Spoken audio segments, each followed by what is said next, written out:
Every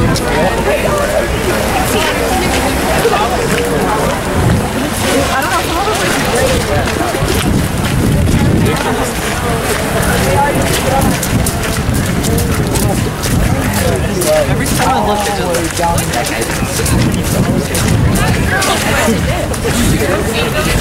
I don't have time for that.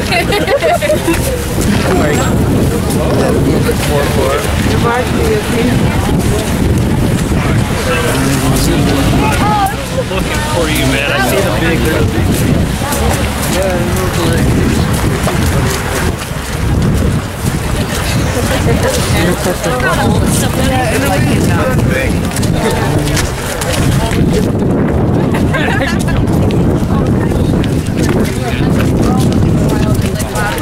See, I wasn't. I was just like, I was just a lame baby.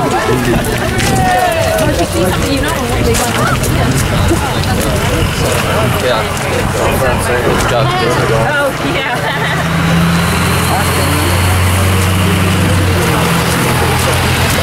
The baby survived.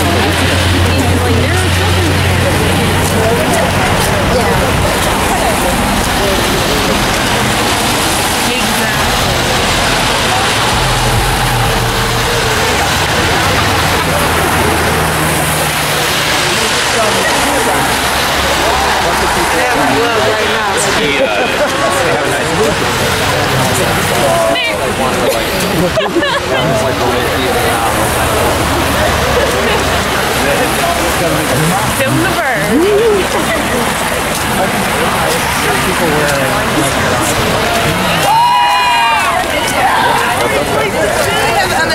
Robert, what have you done this break? I know.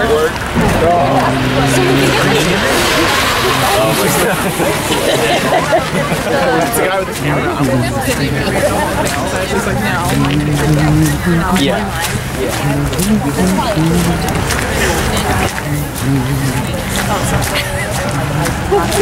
I like your enthusiasm.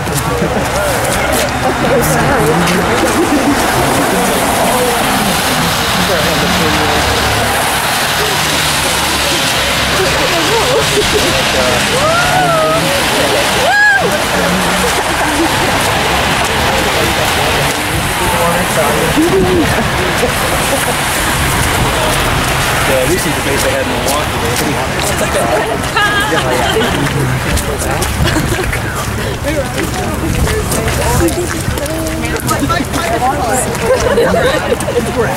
So like it's not fun.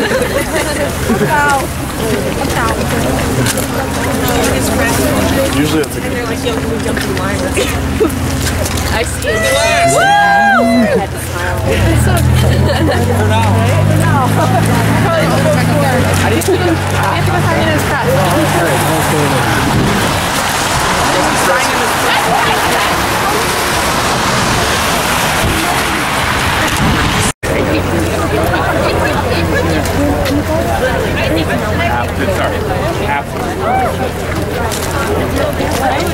I thought it's been speed running. I love The guy just slam on your brake. When they wait and wait and wait, and then they go, okay, you waited. Good person decided he was like,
Saudi Arabia is helping the welfare stuff.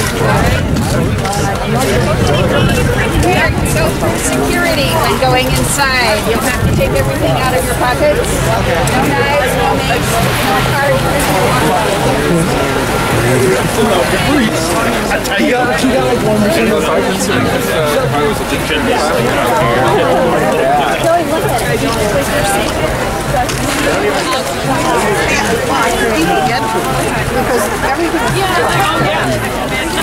I hate driving.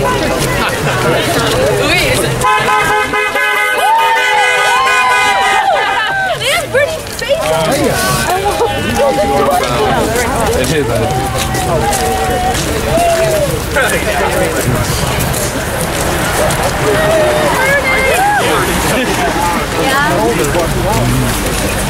Okay. I love you. I'm not doing it. I just want to go nice I'll put out so you don't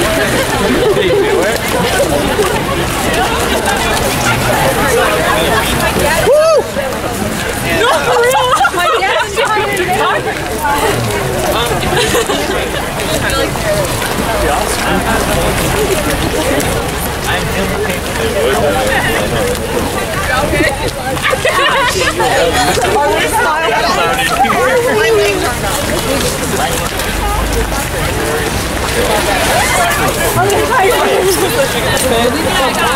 Give me, I want to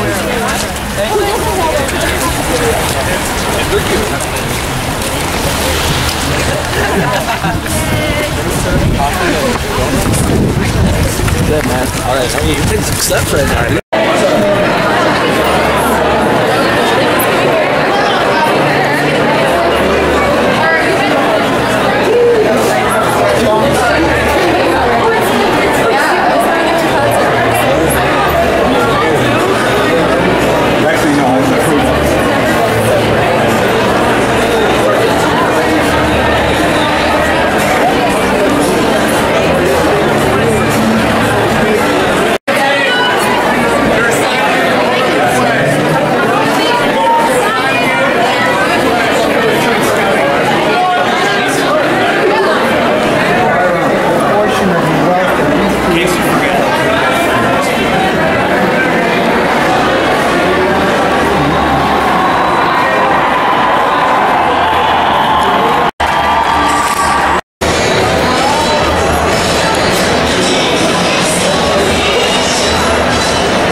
Michigan Nurses Association.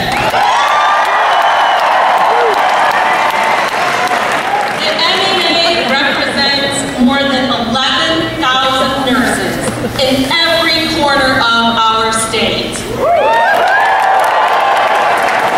I am thrilled to be here today because I get the privilege to announce that the Michigan Nurses Association's nurse leaders have unanimously voted to endorse Senator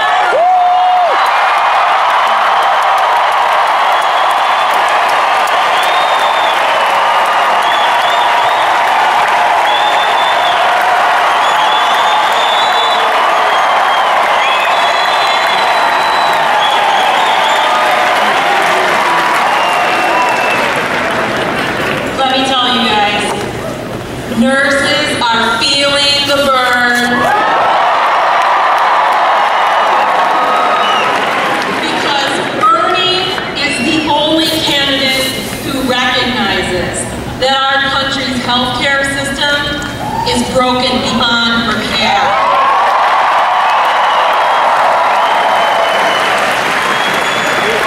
Profit-driven insurance companies still stand between many patients and the life-saving care they need.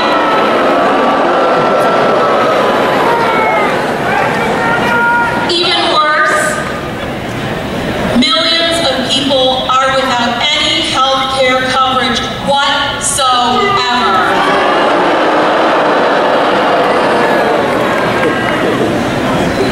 Facing a life-threatening illness or injury is scary enough. In America, no one should face the added terror of bankruptcy just because they get sick.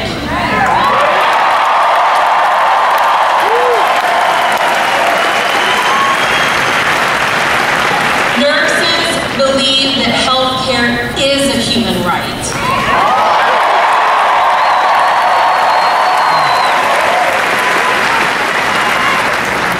Only Bernie has made a commitment to expand Medicare for all.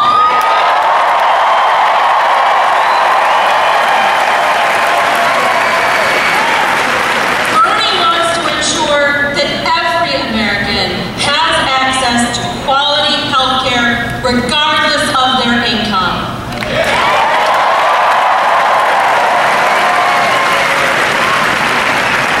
Both in healthcare and in our democracy at large, Bernie understands that a handful of millionaires and billionaires have far too much power.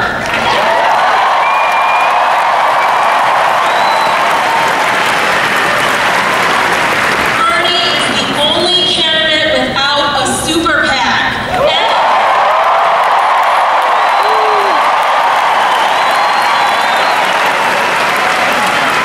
And he is the only candidate I trust to overturn Citizens United and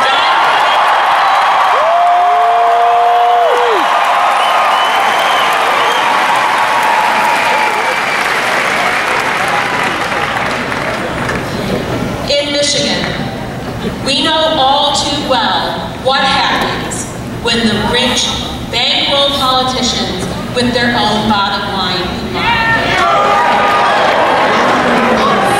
In our state, that means emergency managers are installed to balance the budget and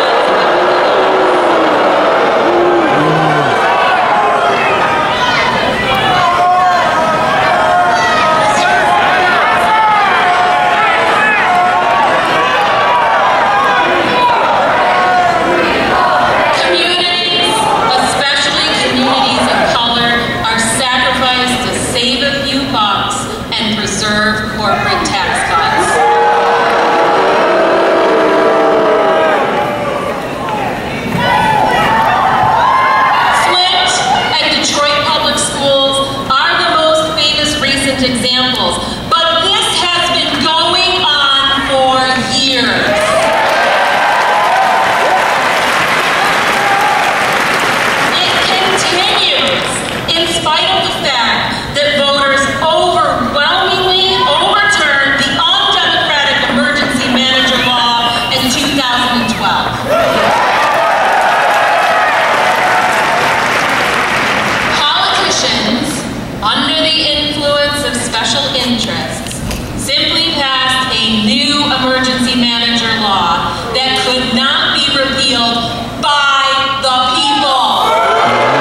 Street.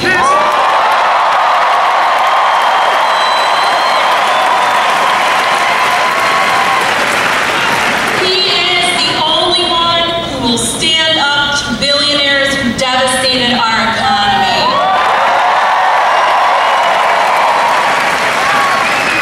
Bernie will make them pay, and he will make sure that Wall Street does not devastate Main Street again.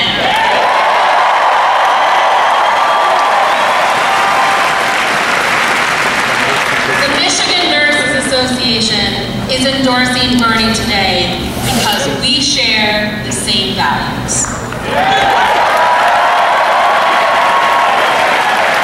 His long history of standing up for working families, his desire to rebuild the middle class, to ensure that kids can go to college for free,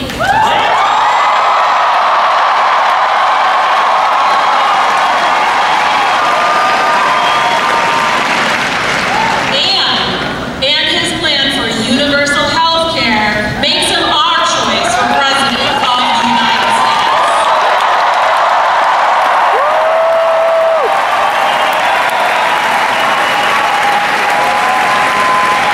And now, it is my honor to introduce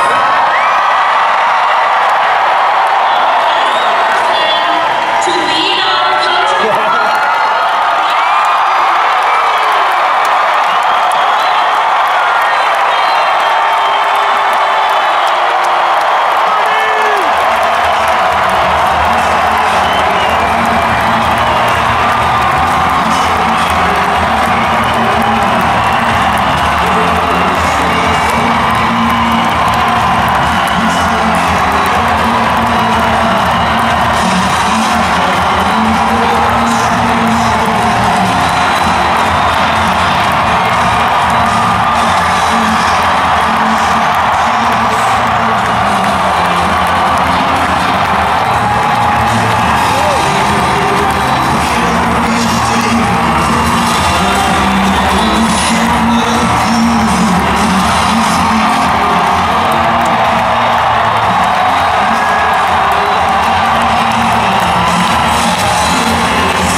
To thank not only her, but nurses all over this country.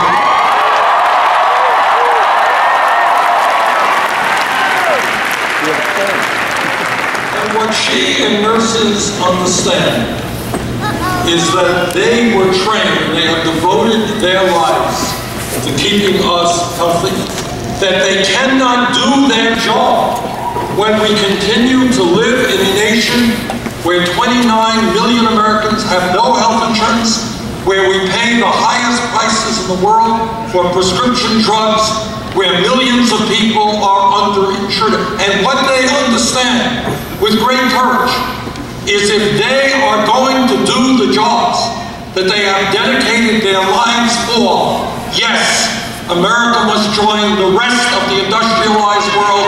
Healthcare for all.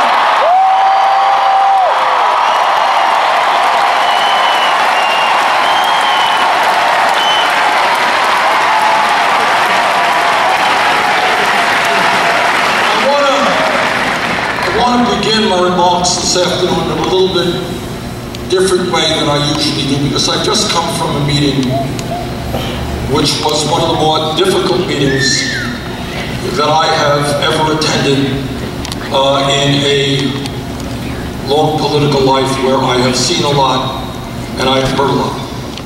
I have just met with 7 or 8 residents of Flint, Michigan. I obviously have read the newspapers, been somewhat involved in the issue, but I really did not know how ugly and how horrible and how terrible what is going on in that community. It is beyond my comprehension that in the year 2016, in the United States of America, we are poisoning our children.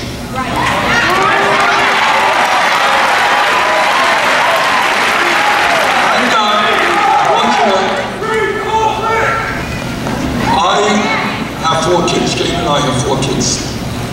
And we have 7 very beautiful grandchildren. Ken and I just talked to a mother who said that she has a kid who was very bright, did schoolwork really, really well. And in the last 2 years, she has seen her child's ability to do schoolwork markedly deteriorate. Can you imagine being a mother, seeing your own baby's, your own child's intellectual development deteriorate in front of your very eyes? That is happening. That is happening all over that city. All I can say right now, I don't want to be overly political, I've called for Slider's resignation. No. I mean this seriously, this is not, I've called for Slider's resignation, that's fine.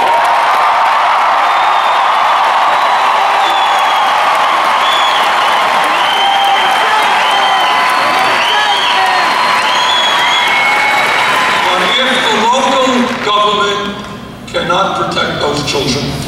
If the state government cannot protect those children, then the federal government better get in.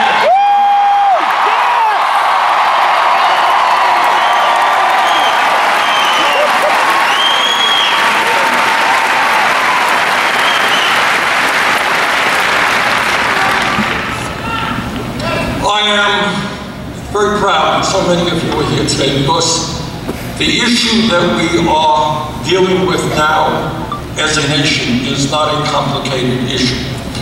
And the issue is whether or not we are going to have a government which represents all of the people of our country, or whether we're going to have a government owned and controlled by wealthy campaign contributors.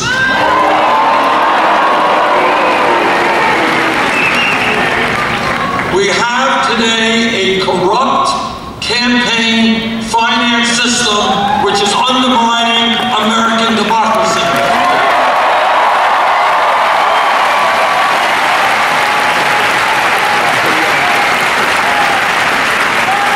We have a system in which a small number of people, very small number of people, are making huge campaign contributions.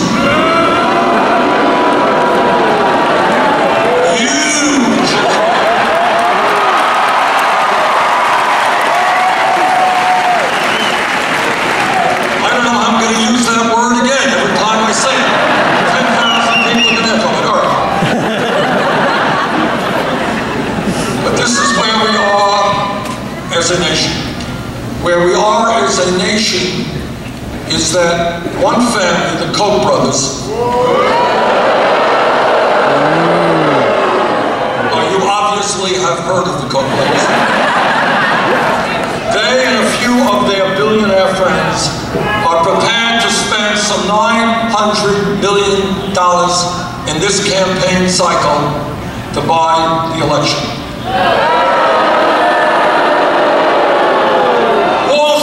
Pumping in huge amounts of money to Democratic and Republican candidates.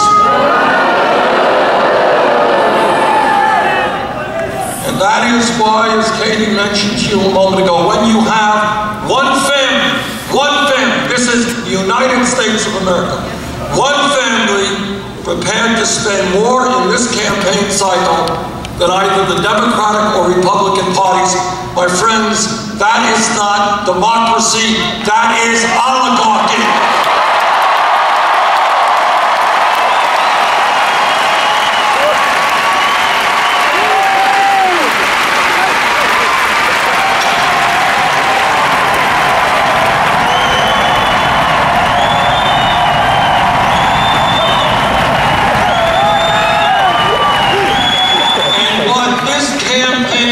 is about is saying that the United States of America is not about a handful of billionaires controlling our economy, controlling our political life. We are going to have a political revolution.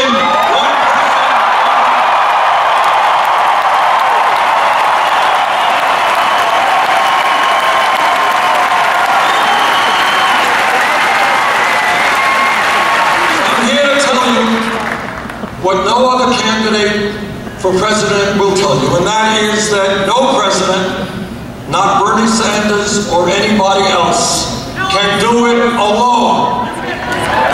No president can do it alone, and I'll tell you why. And I tell you this, being a member of the United States Senate.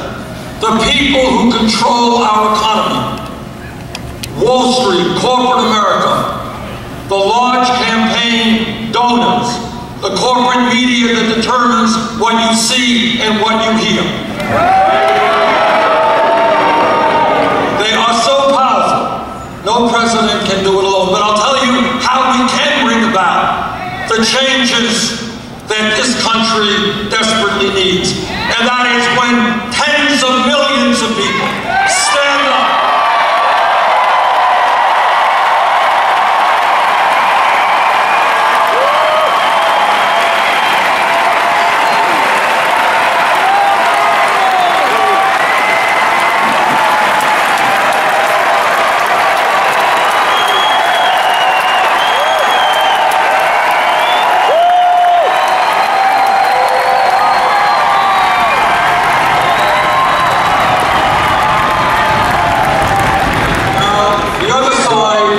Has unlimited power, no question about it.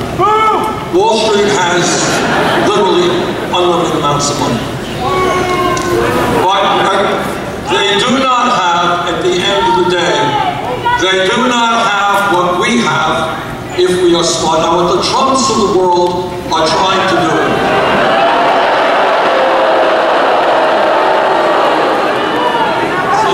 and this is old news, it's gone on for a long time. This is what demagogues always do. What they try to do is divide us up. They try to scapegoat minorities. They try to have one group against another group. Years ago, Trump and the others were trying to tell us that President Obama was not a legitimate president, was not born in the United States of America. Trump tries to tell us that people from Mexico are criminals and rapists. Trump tries to tell us that we should not allow Muslims to enter our country. This strategy of dividing us up, nothing new, it's gone on for a long time. Whites supposed to be against blacks. Straight supposed to be against gays, men supposed to be against women, people born in America supposed to be against people who've come into this country. Oldest game in the world. But we are going to win because our people are no longer going to fall for that nonsense. We are going to stand.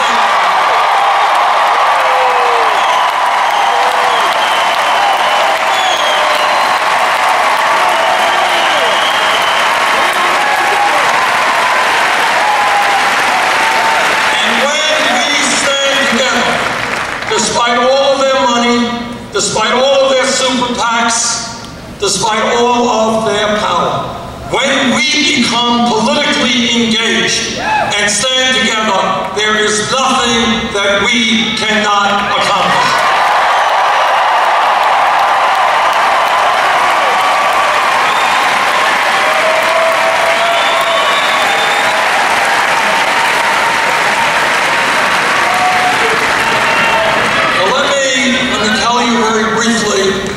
Something that all of you already know, and that is real change never takes place from the top on down.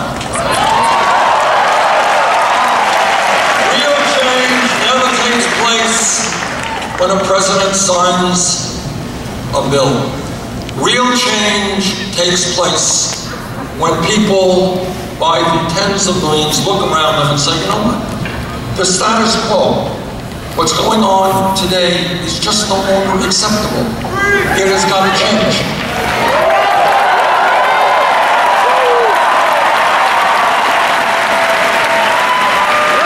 And when the people lead, the leaders follow.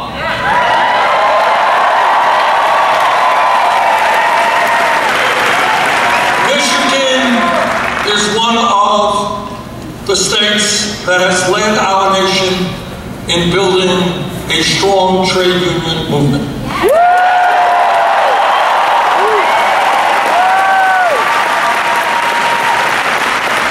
And in Michigan and throughout this country, workers stood up 100 years ago, even longer, and they said, you know what, we are not beasts of burden. We're not animals.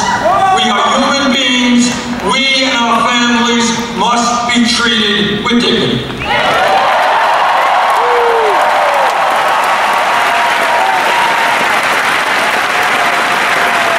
And these workers went out on strike. They were on picket lines. They were beaten. They were jailed. Sometimes they were killed. But they said, we will create a union movement. We will have collective bargaining.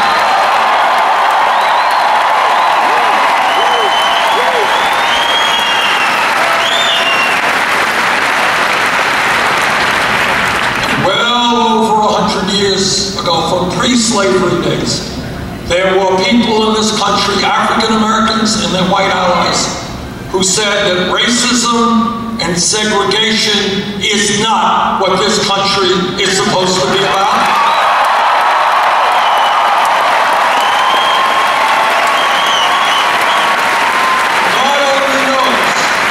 God only knows how many people whose names we will never know were beaten and killed and lynched in the fight for human dignity.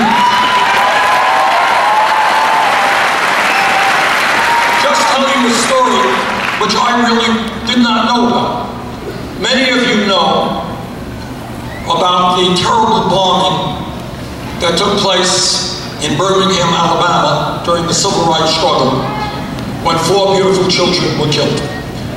Of course, all of us knew that, but I did not know until visiting that church last month was that in the month of that bombing, there were 14 other bombings in Birmingham, Alabama. In one city, in 1 month, 14 bombings to prevent people from getting the rights that the Constitution entitled them to have. In other words, you had a city that was under terrorist attacks. That's the only way to describe it.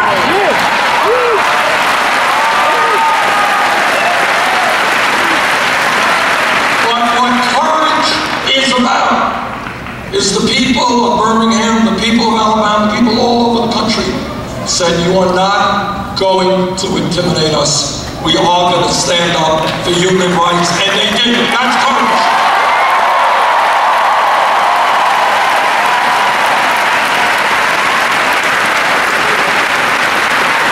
So when you think that the struggle we face today is a tough struggle, think about Birmingham, Alabama. Think about what happened to people who stood up. If they could do it then, we can do it today.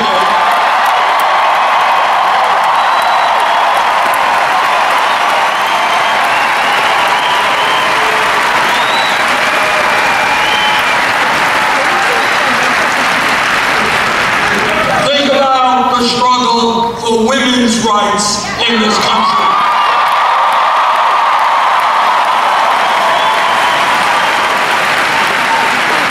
Think about the women and their male allies who went on hunger strikes, who went to jail, who were beaten, who were humiliated, who in some cases died because they were saying loudly and clearly, in America, women will not be treated as second-class citizens.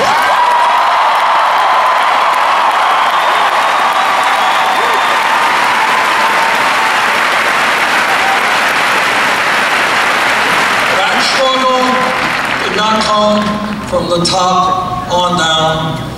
Didn't suddenly occur to somebody someday, well, you know, I think women should be treated equally in America. And then I want to talk about a couple of other struggles still going on right now. If we were in this room 10 years ago, not a very long time ago, somebody jumped up and they said, you know, I think that gay rights, gay marriage in America will be legal in 50 states by the year 2015. The person next to them would have said, what are you smoking?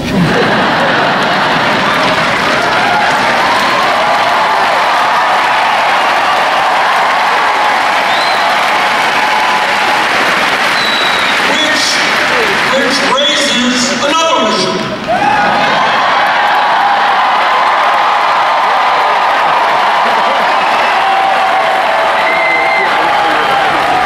Here's what a political revolution is about. The gay community and their straight allies. What they said is that, you know what? It is appropriate, it is right that people in this country have the right to love those people they love.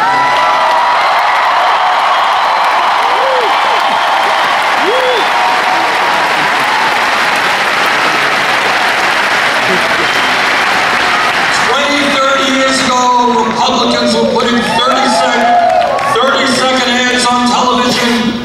Gay marriage is going to destroy America. It's terrible, it's horrible. You don't hear that anymore because the American people, led by young people,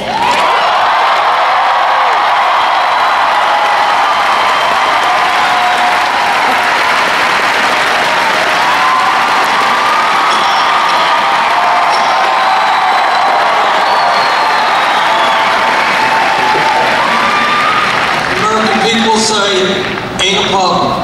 People have the right to love whomever they want to love. And what the revolution is about, is that you go to young people and you go to high schools throughout America and you say, well, what do you think about gay marriage? And the kids say, excuse me, we don't understand the issue. What are you talking about? It's not an issue.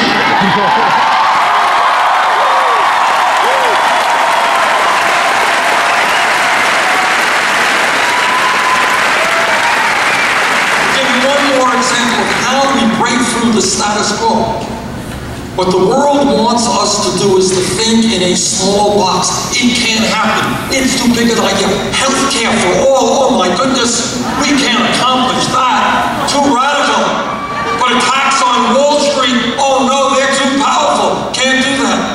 Give you one more example of how change takes place from the bottom on up. When people have courage. Give you an example. If we were standing here 6-7 years ago, somebody jumps up and says, you know what, this federal minimum wage of $7.25 is a starvation wage.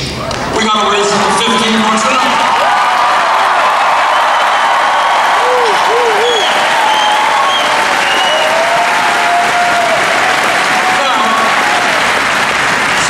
That 7 or 8 years ago, what people in the room said, 15 bucks an hour, you crazy?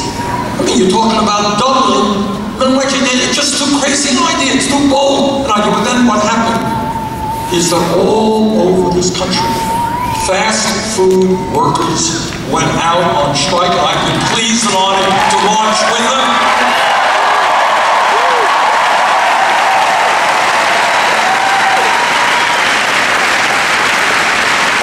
I was in Detroit a couple of years ago, and I met with a bunch of young people who were working at McDonald's and other fast food places. They were making $7.25 an hour. They couldn't even get 40 hours of work in one place during the week. They had to work 20 hours here, 20 hours there, get on a bus, go someplace, get on a bus, go someplace else. And some of these people had kids, trying to do the right thing. But what happened is because of the courage of fast food workers and the unions behind them, suddenly Seattle, Washington says, you know what?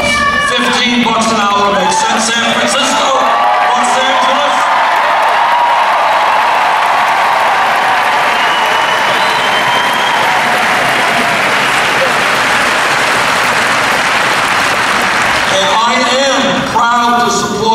movement, $15 an hour plus union representation.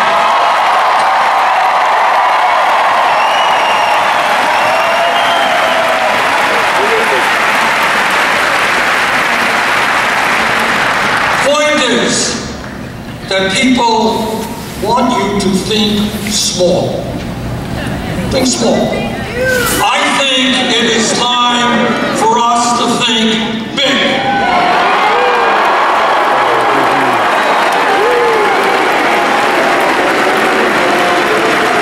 All right, you can think huge.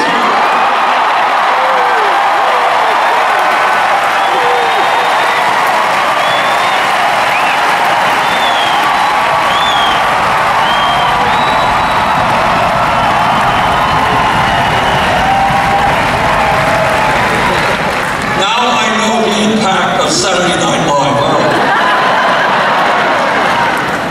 I want to give you an example of how this world really works. In the last 30 years, there has been a very significant, not huge, very significant development in terms of economics.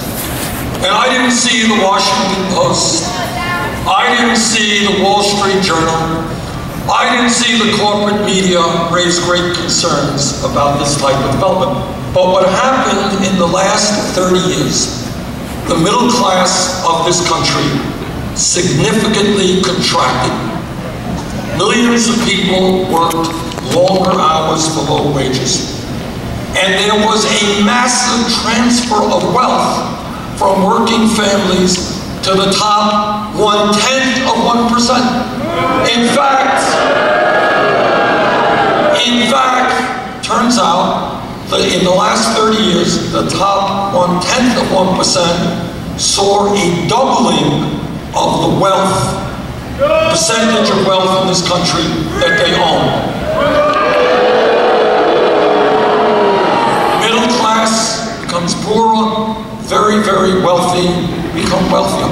Where was the outrage from the establishment, from the corporate media?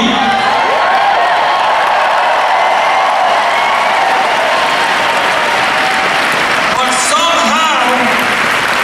somehow, when those of us stand up and say, give the middle class a break, oh my God, what a terrible thing that is.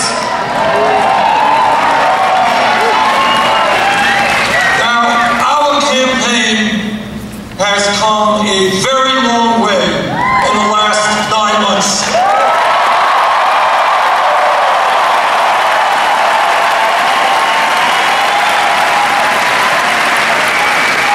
When we began, we were 50 points behind in the Iowa caucus. Didn't quite turn out that way.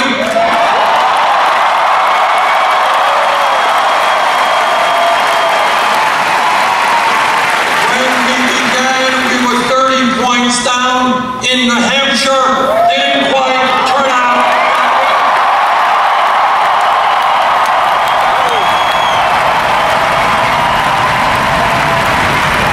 When we began, we were way down in Michigan. It ain't gonna turn out that way.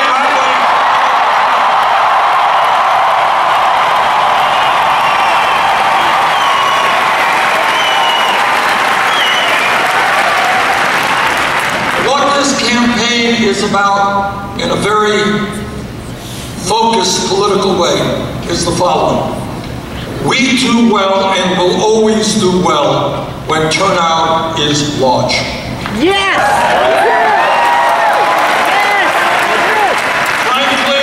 Frankly, we will struggle and we could lose when turnout is low.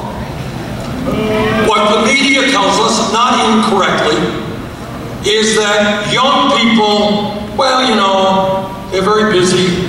They're not really so engaged in the political process. Yeah, they may come out to a rally like today, but they're not going to come out to vote.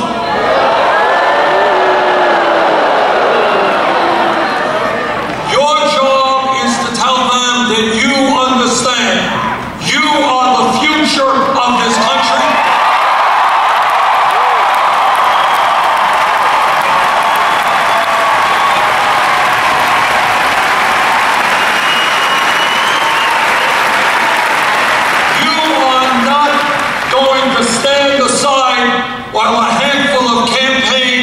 contributors determine the future of America.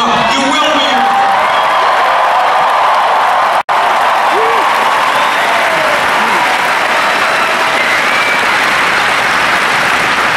Football is a spectator sport. Democracy is not a spectator sport.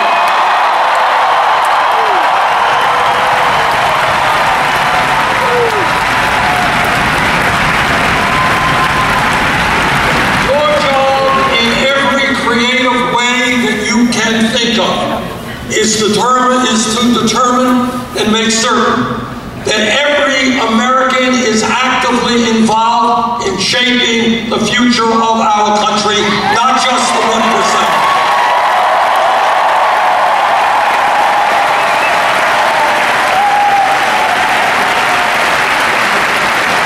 Now when people say, Bernie, why is your campaign moving so quickly? Why do you have so much energy? I think the answer is fairly simple.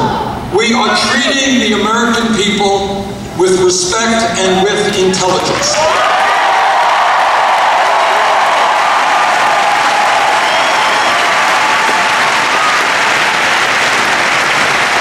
We are laying the real issues out on the table because as a nation, we cannot go forward unless we have the courage to look our problems straight in the face and then come up with real solutions.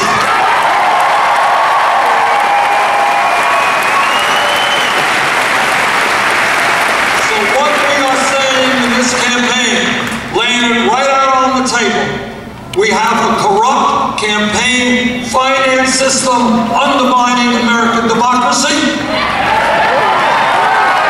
We have a rigged economy in which working families work longer hours for low wages, and almost all new income and wealth goes to the top 1%.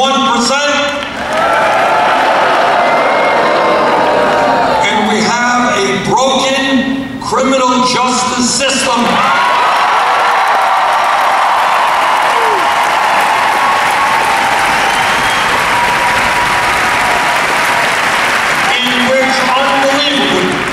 In our great country, we have more people in jail than any other country on earth. When we ask ourselves why this campaign is resonating, it is because the American people are sick and tired of massive and grotesque levels of income and wealth inequality.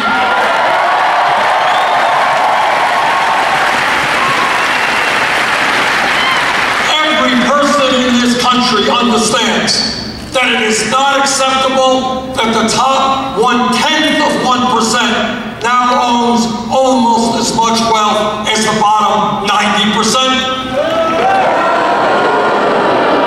That it is grotesque that the wealthiest 20 people now own more wealth than the bottom 150 million Americans, half of our people. That one family, the Walton family of Walmart,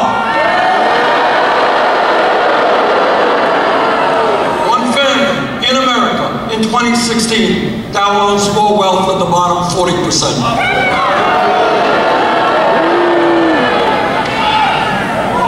When you talk about a rigged economy, let me give you one of many, many examples. This is how a rigged economy works. Walton family, wealthiest family in America. The people who work at Walmart, many thousands of them, are forced to go on food stamps, Medicaid, and subsidized housing because the wealthiest family in this country refuses to pay them a living wage. And what the rigged economy is about is the middle class pays higher taxes to provide the Medicaid, food stamps, and housing that the Walmart workers desperately need. So I say to the Walton family, get off of welfare, pay your workers a living wage.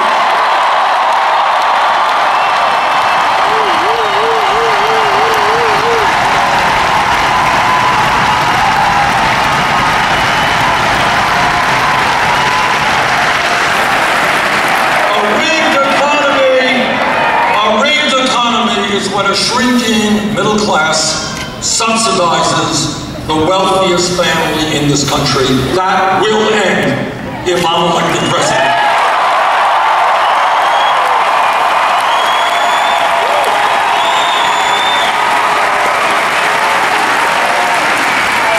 And on behalf of those young men and women in Detroit and all over this country who are working at McDonald's for $7.25 or $8 an hour, the message is we are going to raise the minimum wage to $15 an hour.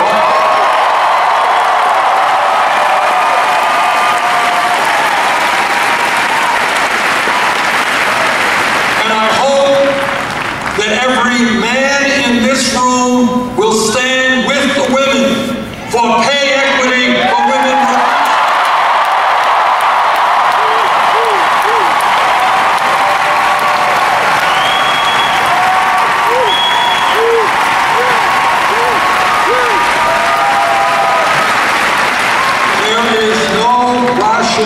Economic reason why women are making 79 cents on the dollar compared to men. That's old-fashioned sexism.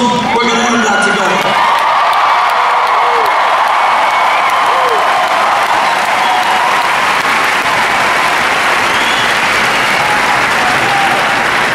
When we talk about the economy, every month the federal government issues a number of reports on unemployment. Officially, unemployment in America is 5%. It ain't. Real unemployment, including those who have given up looking for work and those who are working part-time when they want to work full-time, is close to 10%. And here's something we don't discuss at all. Media never covers it. And that is the issue and the tragedy of youth unemployment in this country.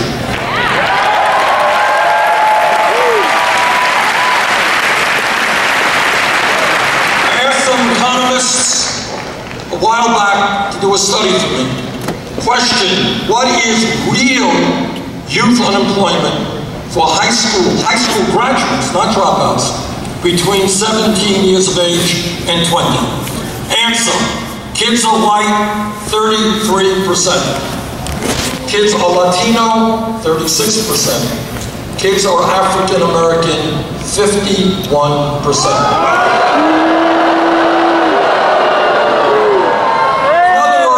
We got millions of young people in this country, kids who graduated high school. They want to become adults. They want to get out in the real world. They want to earn some money. They want to start a career. They want to get out of their homes. They want to do what every young person wants to do. They can find a job. And if anybody in this room thinks there is not a direct correlation between that human tragedy and another tragedy, which is that we have more people in jail today than any other country on earth, you would be mistaken.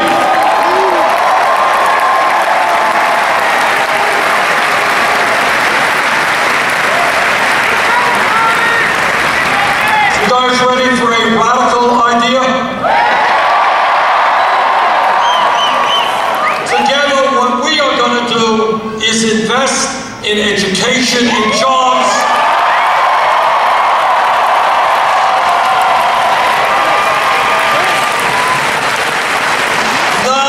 Jails and incarceration.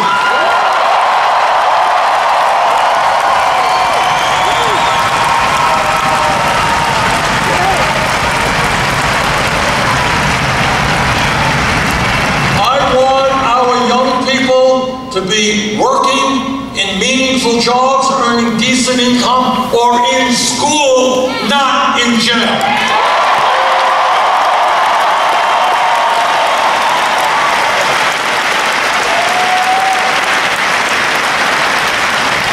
Now, we're in a political season and you got Republican candidates running all over the country. And they are very deeply concerned about family values. And I trust that every person in this room knows what Republicans mean when they talk about family values and what they are saying. And it's important to to say this over and over again, because I want every American to understand what Republicans are talking about is that no woman in this room, in this state, in this country, according to Republican ideology, has the right to control her own body. I disagree.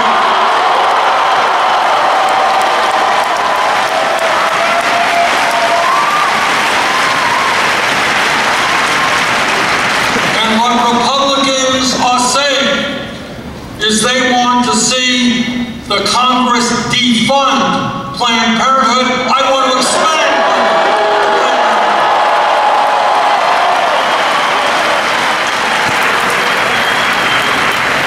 what Republican family values are about, are telling our LGBT brothers and sisters they do not have the right to be married. I disagree.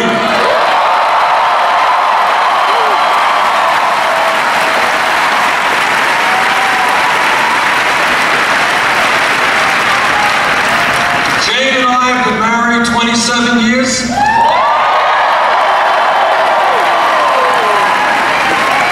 We believe in family values, but not Republican family values. And when I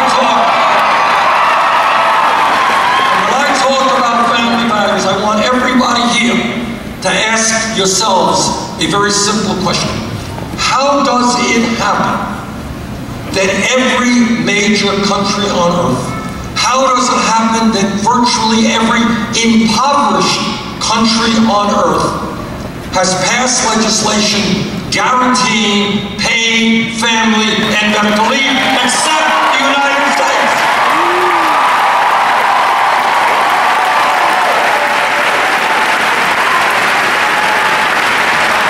How crazy is it that you got poor countries, struggling countries, who understand that when a woman has a baby, she has the right not to be forced to separate herself from that baby in order to go back to her.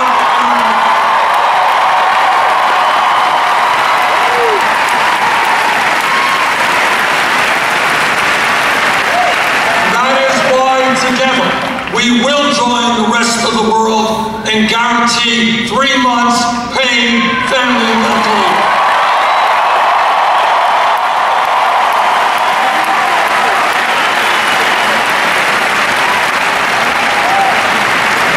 Sisters, when we talk about the economy, it is not only the need to create millions of jobs by rebuilding our crumbling infrastructure.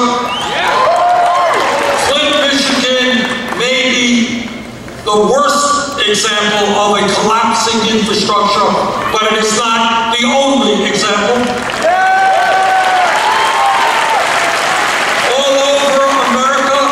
Communities are struggling with deteriorating water systems, wastewater plants, airports, rail systems, roads, bridges, levees, and dams.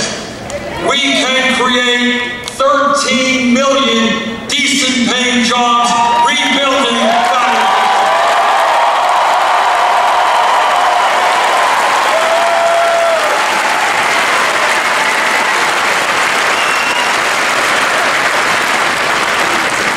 It is not just about the need to create millions of good jobs. It is not just about the need to hire teachers, not fire teachers.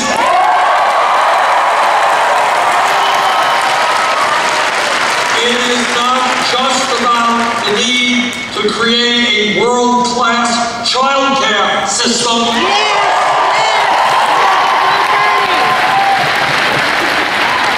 It is also about the need to stop the loss of millions of good-paying jobs because of disastrous trade policies.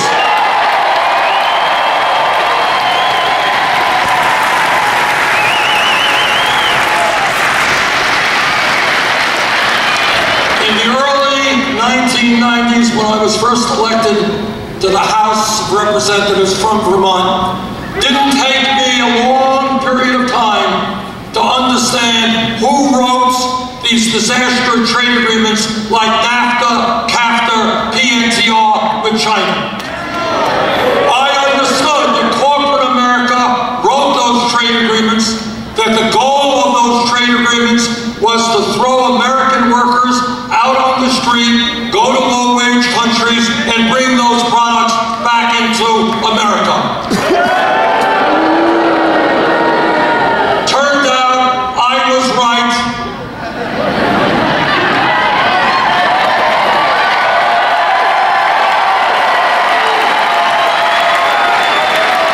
Turns out that NAFTA and CAFTA and PNTR with China have cost us millions and millions of decent paying jobs. Because what corporate America said, that's why these agreements were written. They say, why do I want to pay a worker in Michigan or in Vermont 20, 25, 30 bucks an hour? I can shut down here, move abroad, pay people 50 cents an hour, $1 an hour, and bring the product back into America. You didn't have to be a PhD in economics to figure that one out. And that is why today I am helping to lead the effort against the Trans-Pacific Partnership.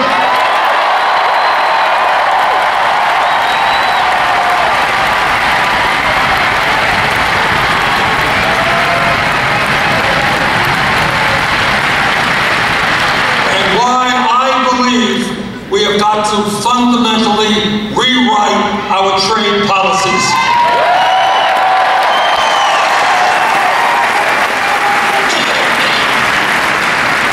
I know it sounds like a radical idea, but corporate America has got to start investing in this country, not just in China.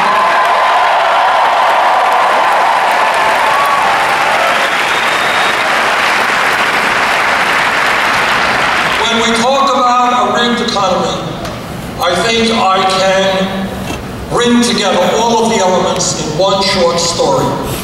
And that is, as some of you know, about 3 weeks ago, Goldman Sachs, one of the large financial institutions.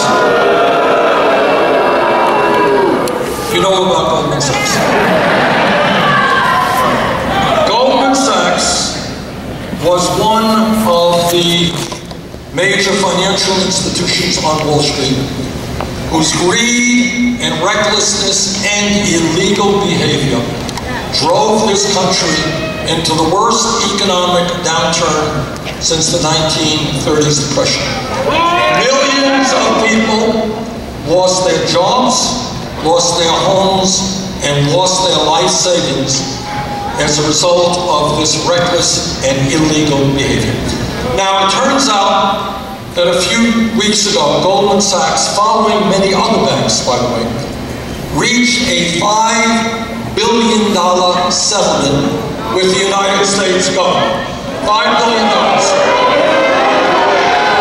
And they reached that settlement, obviously, because they were guilty of selling worthless subprime mortgage packages and cheating investors and cheating the American people. $5 billion settlement for helping to destroy the American economy. Point number two, important to understand. When you talk about power in America, that's what we are talking about. When you talk about the power of Wall Street, understand that in the last 20, 25 years, Goldman Sachs alone, one financial institution, provided 2 secretaries of the Treasury, one under a Republican administration, one under a Democratic administration, and provided many other high-level government officials to do the work of Wall Street in the United States government. Number 3, when you talk about political power, understand that Goldman Sachs, as well as other Wall Street firms, have provided millions and millions of dollars in campaign finance contributions, and speaking fees to candidates across the political spectrum. Point number 4, it may be the point that really galls the American people, and makes people so angry at what goes on in America today. Today, some kid in Michigan gets picked up for possessing marijuana. That kid will have a police record for his entire life, which, by the way, will impact his life, making it harder for him to get a job and do other things in his life. Kid gets a police record for possessing marijuana. But if you are an executive on Wall Street whose illegal behavior helped destroy the economy, you get an increase in your salary.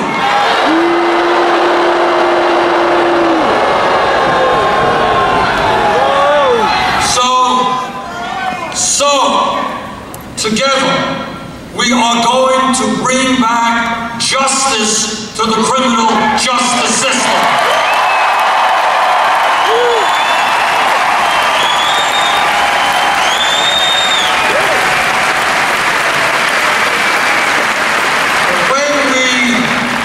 Talk about criminal justice.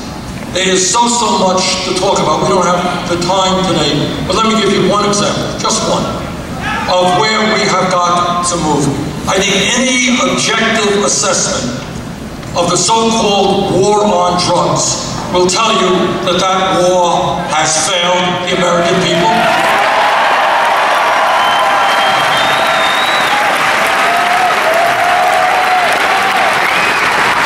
It turns out that over the last 30 years, millions of Americans have received police records for the possession, being arrested for the possession of marijuana. Today, as part of the Federal Controlled Substance Act, marijuana is listed at a Schedule I level right next to heroin, a killer drug. That makes no sense to me, which is why we have introduced legislation to take marijuana out of the controlled substance.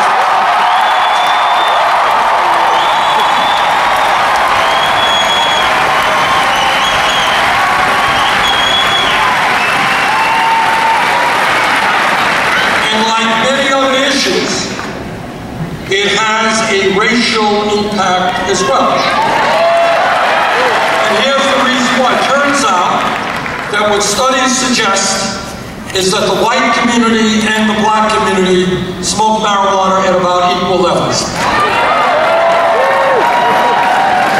But it also turns out that African Americans are arrested for marijuana 4 times more than whites.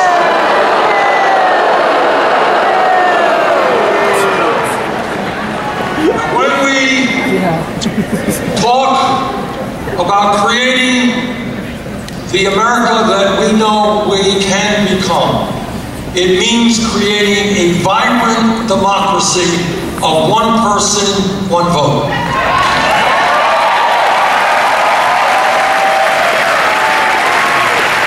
It means taking on cowardly Republican governors who do not have the guts to wage free and fair campaigns,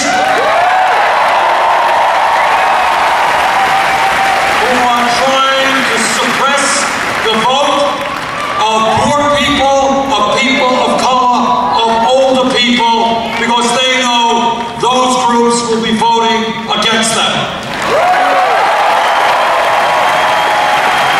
And I say to those cowardly Republican leaders, if you don't have the guts to participate in a free, open, and fair campaign, get another job. Get out.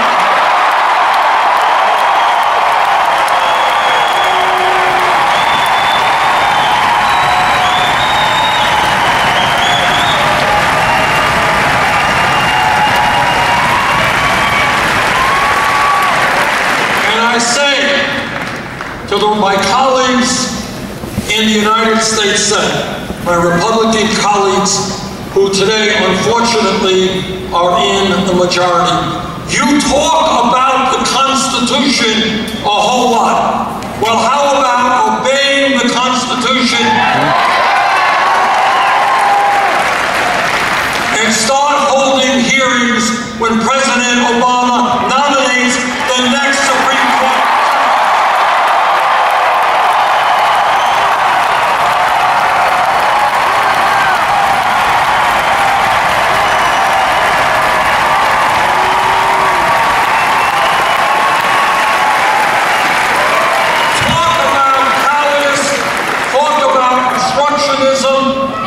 Here you have the Constitution, as clear can be. The President of the United States nominates people to the Supreme Court.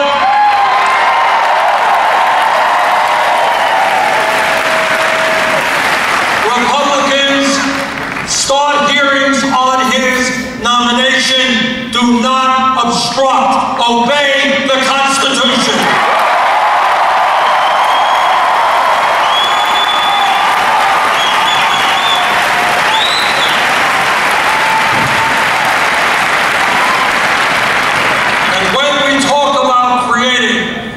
A vibrant democracy, together we will overturn this disastrous Citizens United Supreme Court.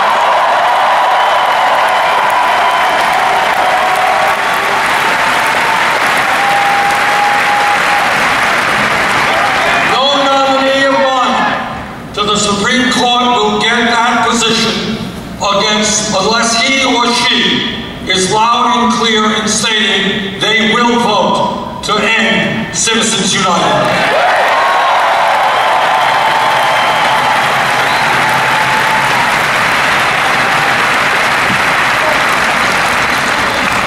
Now, everybody in this room knows that in a highly competitive global economy, this country needs the best educated workforce in the world.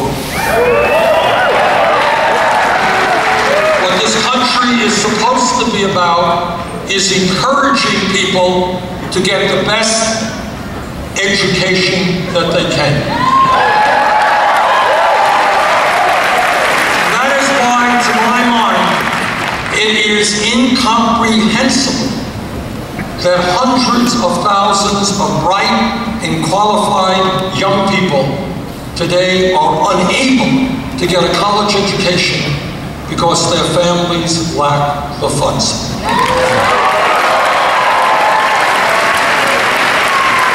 50 years ago, 100 years ago, when we talked about public education, it was appropriate to understand public education to mean first grade to 12th grade. Because 50 years ago, you know what, if you had a high school degree, you could go out and get a pretty good job, make it into the middle class. The world has changed. Today, in many respects, a college degree is what a high school degree was 50 years ago.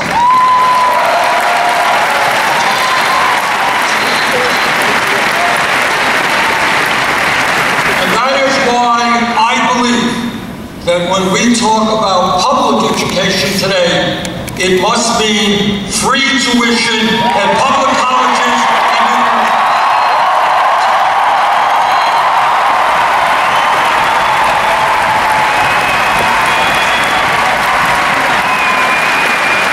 This is not a radical idea. It's an idea that exists in countries throughout the world. It is basically an idea that used to exist here 50 or 60 years ago. Now, in addition, and here's what the revolutionary element of that idea is. I grew up in a family that didn't have a lot of money. My parents never went to college. There are kids in Michigan, Vermont, all over this country. Parents never went to college. If we can make it clear that any kid in this country who studies hard, does well in school, will be able to get a higher education regardless of the income of that family, that will revolutionize education.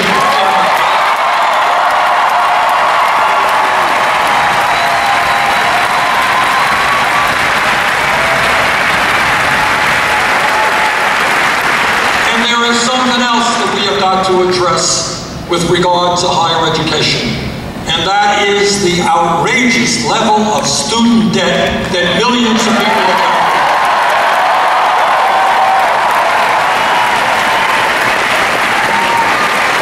How many people here are carrying student debt? I've been all over the country. 6 figures, baby! And I've talked to people, 50,000, 100,000, what do I hear here? What do you got? $80,000.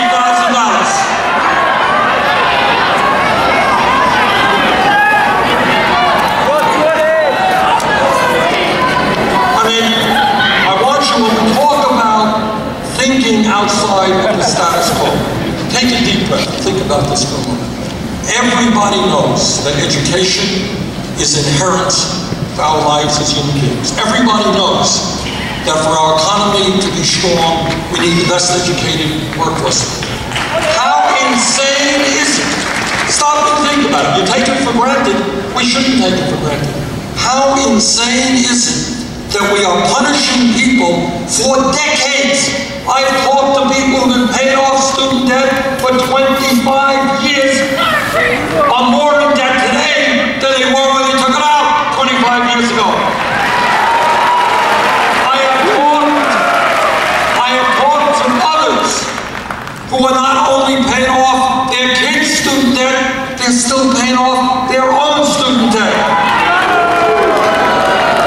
How insane is it to punish people for the crime of trying to get an education?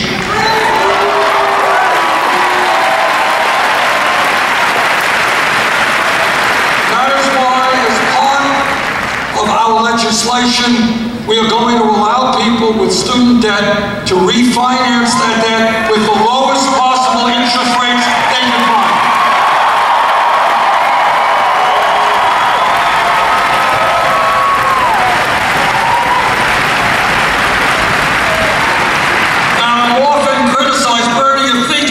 Too big. Imagine that.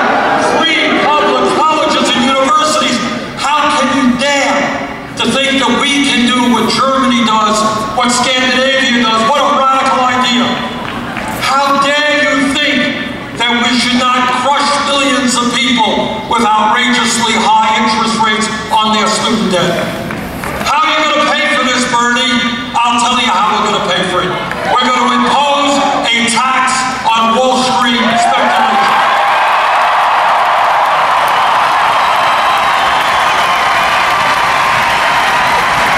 Crashed the economy.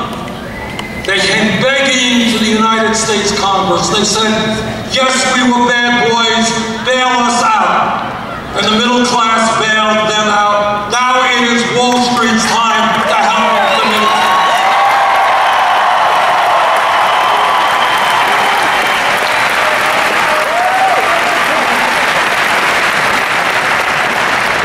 When we talk about the issues facing this country and the world, let me tell you that I am a member of the Senate Committee on the Environment and the Senate Committee on Energy.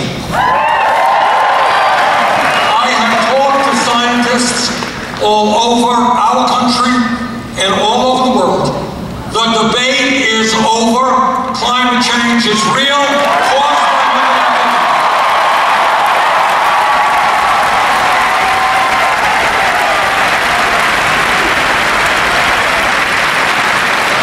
Climate change is already doing devastating harm to our country and around the world. And what the scientists tell us, if we do not get our act together in a very short period of time, a bad situation will become much worse. By the end of this century, this planet could be 5 to 10 degrees Fahrenheit warmer than it is today. More drought, more flood, more extreme weather disturbances, more acidification of the ocean, more rising sea levels, more international conflict as people fight over limited natural resources.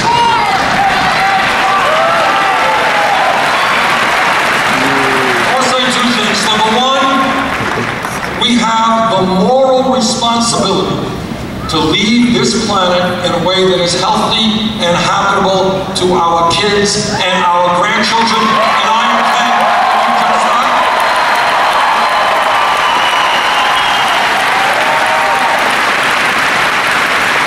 Yes, the Koch brothers who make their money from fossil fuel, yes, the fossil fuel industry, yes, the coal companies, yes, the oil companies, yes, the fracking gas companies, all of them are very powerful. But we are going to tell them loudly and clearly that their short-term profits are not worth the future of this planet.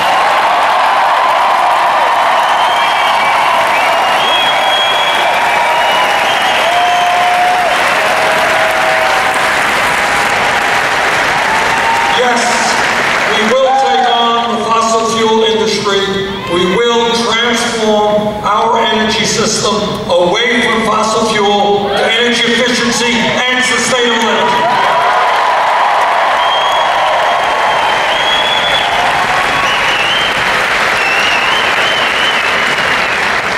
I believe in this country, I believe in our courage, I believe in our intelligence.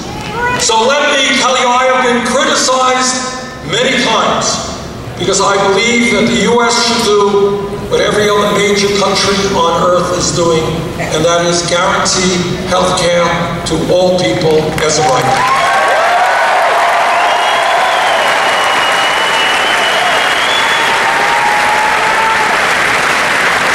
It is not acceptable to me that 29 million people today, despite the gains of the Affordable Care Act, which I helped to write, despite the gains of the Affordable Care Act, we continue to pay the highest prices in the world for prescription drugs, and millions of our people have high deductibles and high co-payments. So my critics can criticize, but I believe that health care is a right of all people. Companies that we are going to guarantee health care to all people. Do we have the courage to tell Wall Street that we are going to break up the large financial institutions?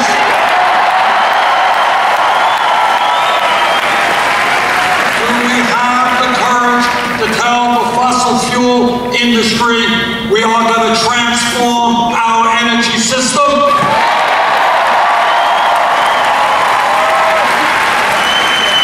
You know, when I think about Flint and what's happening there, and people say, well, you know how much money it will cost to rebuild Flint?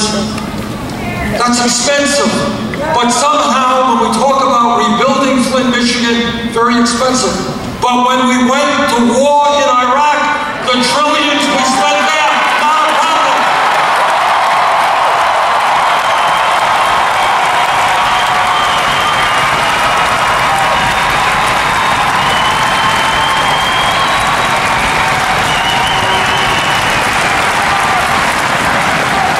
Creating a first-class childcare system, they tell me it's expensive, but giving hundreds of billions of dollars in tax breaks to the top 1%, that's pretty expensive.